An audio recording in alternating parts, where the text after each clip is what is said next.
रत्नाडोंगरी नगर परिषद मतदान केंद्रामध्ये 100 मीटरची रेड लाईन पार करून राष्ट्रवादीचा याटो मात्र थेट मतदान केंद्राच्या आत सुरक्षा काय करत होती.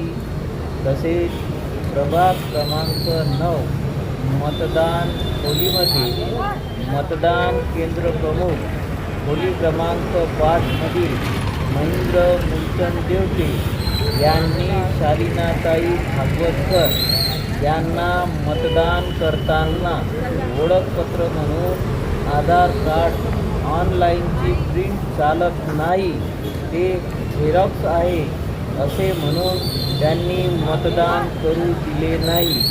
तेही राष्ट्रवादी शरद पवार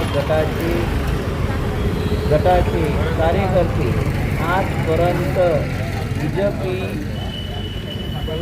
आणि राष्ट्रवादीचा घर, तर यावर मतदान न करू देणाऱ्या अधिकाऱ्यावर कारवाई होईल का, असा प्रश्न जनतेला पडला.